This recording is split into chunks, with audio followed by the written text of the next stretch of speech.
training. I remember an article in the Christian Research Journal that was there. So these things are all right there. So there's actually now tools right there for you. So that's a beautiful thing. If you had a broader view, like I would have, having teaching authority according to 1 Timothy 2, I think that there's a sort of a level of officiality there. I don't equate that with you're at an apologetics conference and you can't give a talk or only women could attend. I don't see how that would be a good application, because you're not having ecclesiastical authority over anyone who signs up for that class. So think about when you might have a situation. Andre, I see you on the line, but I'm with Jasmine. Just hold on and I'll call you back. I can't bring you in right now. Think about, a situation like where, I don't know if you've ever seen where you have things like a missionary, for example, maybe a missionary couple, and they'll speak. And a lot of times, even in a complementarian church, you would have the woman missionary be speaking as well, say for a special mission Sunday, because everyone understands who they are, what they're doing. They understand where God has granted sovereignly the ecclesiastical authority. It's not with the missionary couple, but they're doing this ministry together. It makes sense. And sometimes you'll have a case where the woman is more confident than the man. She's a better speaker than the man. And that may be a practical reality of their relationship. I think that is very okay, and I'm going to say why. This is where I'll end on this, and I'll see what you would have to say as you think about this, is from the book of Acts. Now, people will say, okay, what's descriptive? What's prescriptive? What are we supposed to do? What are we allowed to do? A lot of times, if you look for the literary clues, you can tell what the author is saying is good or bad.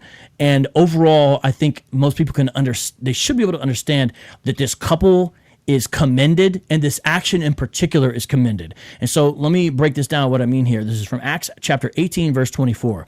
Now a Jew named Apollos, a native of Alexandria. By the way, everyone, an African Jew. I don't know if you noticed that. And notice, Hebrews writes, it doesn't call him a Gentile. He's a Jew. So the Bible specifies if it's a Jew or a Gentile from Africa. I just want to point that out. A Jew named Apollos, a native of Alexandria, came to Ephesus. He was an eloquent man, competent in the scriptures. He had been instructed in the way of the Lord. And being fervent in spirit, he spoke and taught accurately the things concerning Jesus, though he knew only the baptism of Jesus. So he had limited information, but he was accurate with what he did present at that time. He didn't have the full ministry of Jesus yet, but he was accurate so far. Okay, but watch this. He began to speak boldly in the synagogue, but when Priscilla and Aquila, now that's very fascinating. Aquila is the man, Priscilla is the woman. You can hardly ever find any time in the Bible, in the ancient world, where you have a woman's name before the man. When Luke brings out Priscilla and Aquila, he puts the woman's name first. It is such a deviation from standard practice that it's clear there's a certain, it's like she's the more prominent of the two. Doesn't mean she's usurping his headship. It doesn't mean that it doesn't mean that. It is a way to basically explain her as the more prominent of the two, is when Luke brings out Priscilla and Aquila, he puts the woman's name first.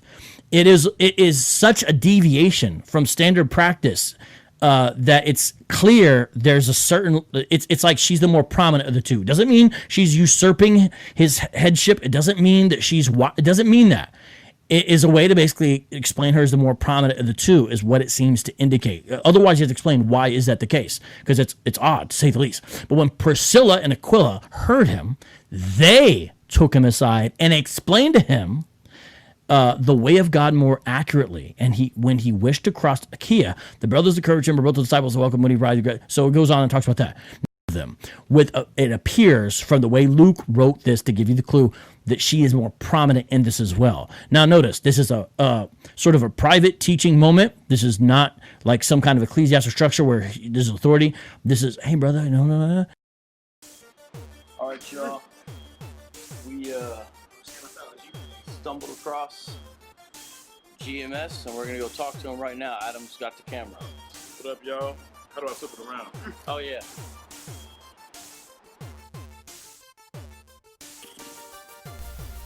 I want to give all the praises and the honor to Yahweh Bahashem, Yahweh Shai Bahashem, Recha HaKwadash, and double honors to the apostles and the elders of Great Millstone. I also want to give a sincere shalom. Shalom, peace to the elect.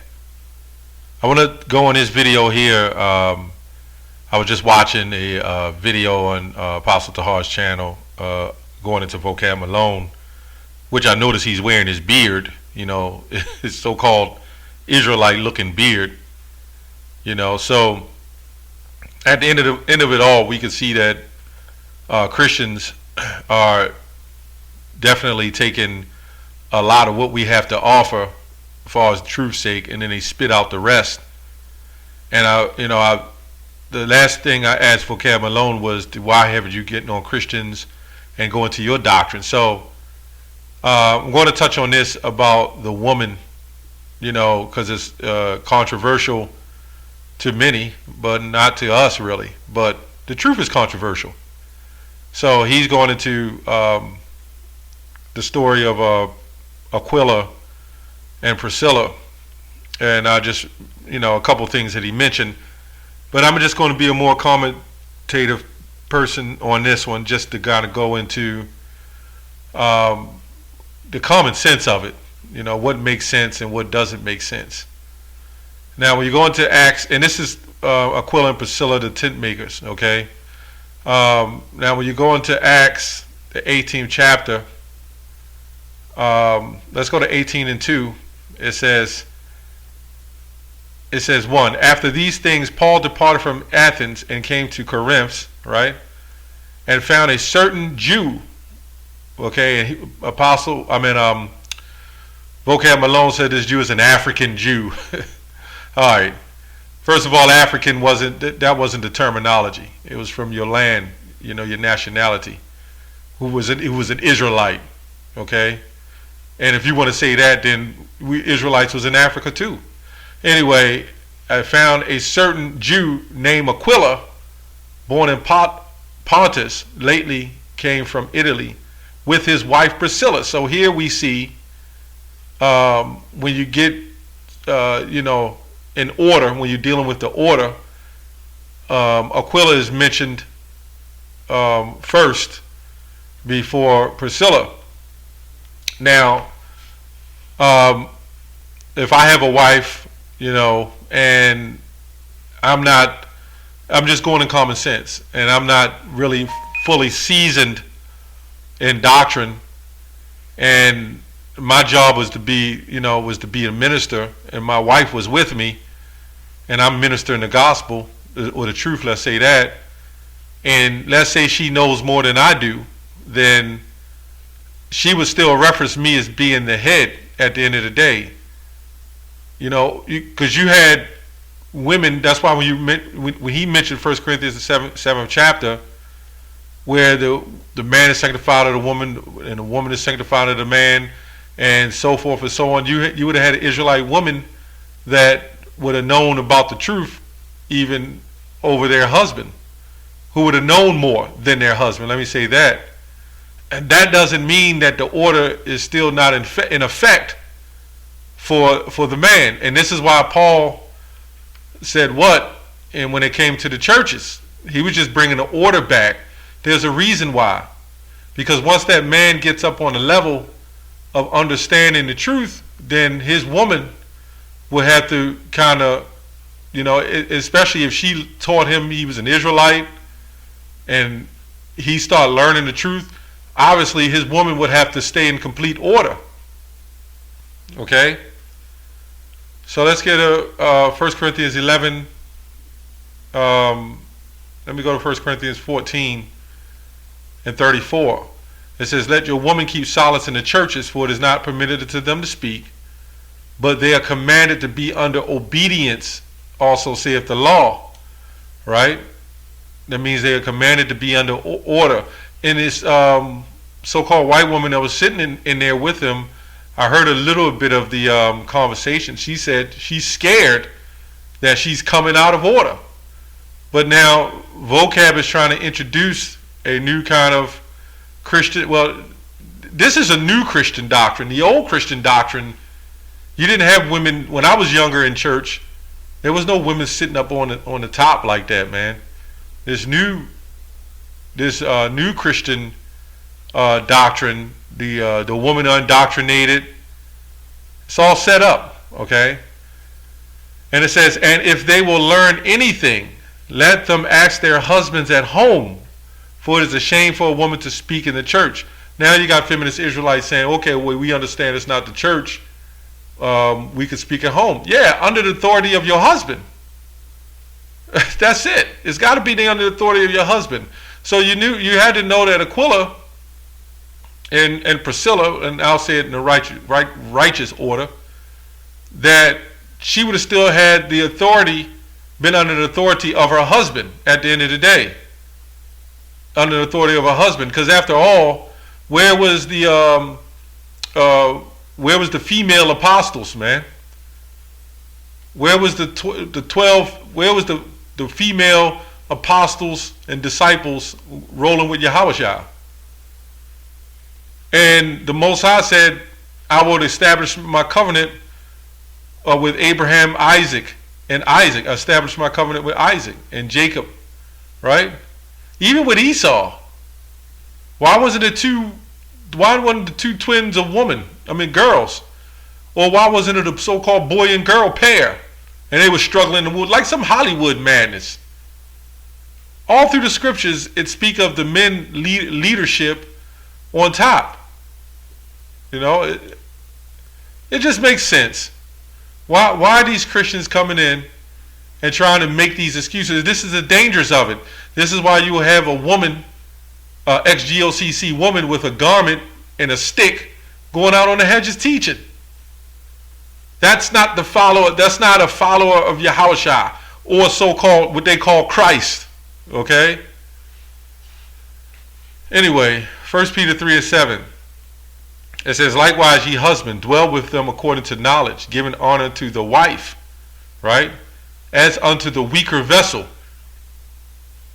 Okay, so you would have had to know that at the end of it all, Priscilla would still been the weaker vessel. But see, what makes the weaker vessel and the stronger vessel is them working together. See, it was never really a thing where a battle of the sexes in the ancient time. That was never a thing. That was a thing of what you do in Babylon today, because this man Edom, he turns everything upside down, and now he's trying to make it and that's when you have a battle of the sexes. Then you separate the man and the woman. Then the woman, at camp we had women come up to us and say they tell their men what to do. That's good though, because the Most High said that's what He's going to do. But now these Christian apologists, they're making it a form of a battle of the sexes. If a woman, a woman could be an apologist. Well, Vocab Malone, why wasn't a woman out there with you and Dave Wood and Shamu, whatever his name is, and Adam Coleman? Why wasn't all the women up in there, man, on the front line with y'all? They're apologists. They're Christian apologists. And if, as they say, Priscilla and Aquila, as they call it, was great teachers together, right? Why don't y'all bring women up there and be great teachers together with women? See, these men are hypocrites. They always want to sit up there and say that, to try to bring that ideology on other people about doing this and bringing women in, but they don't bring women in. The next time you go debate, Vocab, I want to see a form of a Priscilla, the Priscilla's prophetess with y'all, man. Yeah. That's what I want to see. I want to see a whole bunch of women standing around you, and let the women take over everything like they taking over everything in the world now, man. So this is 1 Corinthians 11:8. "For the man is not of the woman, but the woman of the man. Neither was the man created for the woman." I'm just quoting this. I've read this so many times. "Neither was the man created for the woman, but the woman for the man." Okay? And I'm going to go on because the Christian apologists will read further on that chapter. Let's go. Let me just jump down to verse 11. It says, "Nevertheless, neither is a man without the woman, neither the woman without the man in the Lord." Be right, because they're still one in the Lord. Aquila and Priscilla would have still been one in the Lord, but she would still been the weaker vessel. Why can't anybody just accept that? Why can't anybody accept that? And we've had women come to the camp. We had women come up, who didn't have husbands or whatever, and they stood there outside the box and learned. Some of them don't know, so you got to tell them, hey, you got to keep solace in the churches. But, if they don't have a husband, that's why Paul said let them learn at home with their husbands, because you would have married women, so-called married women, who have husbands that know the truth, and they would still come up in the church trying to spit their knowledge. This is the same thing you see with our women doing today. You got a husband in the truth, but you come up in the church, and the church would be like the camp, or even online now, and start spewing what you know, but you got a husband at home. Or you trying to ask all kind of questions to other men, but you got a husband at home. So what is the case when you don't have a husband at home? If you step up, you just be quiet and you learn. We have women that come on our channels and they come up, which is coming into the church in a sense, and they sit back and they learn. They may have a question here or there, but for the most part, they come in and they learn. And we pretty much cover all the angles anyway. So yes, there's nothing wrong. See, that's, again, this feminist stuff, it does go back to Babylon, to putting a woman over the man. It goes back. But really, it's not really a need, it's really not a natural thing to be trying to question man and woman. It's just that when we lost our identity, we had to come back and come back to the understanding, okay, the woman is the weaker vessel, which is obvious. On all levels, which is obvious. But this society, they've trained them up to be smarter, and this is why in the educational system, they train them to teach them on other levels, other than men, to make the men look like a buffoon, I don't think there's very much on that. Anyway, it says, 1 Timothy 2:12, but I suffer not a woman to teach, nor usurp authority over the man, but to be in silence. Okay, so why wasn't this the case with Priscilla, Aquila? Let me say that, Aquila and Priscilla, because they was in an authority together, and they was not in. It wasn't considered like in church, where you had the gathering of men, and then women standing up, throwing their portion around,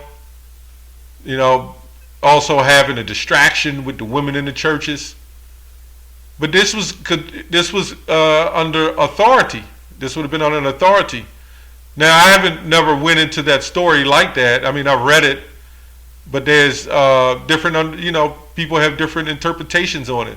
The bottom line is it's still an order. The Most High, that's why Paul said the Most High is not an author of confusion. Okay? So, this feminist thing and trying to bring up the thing about the women in the churches, there was no reason to bring that up, because everybody already knew that the man was over the woman, except, in the times that we went off, and then the queen of heaven and the worship of woman. It's out of control, but this is what it is. This is how we living now, okay? Anyway, that's all I have on that. Shalom.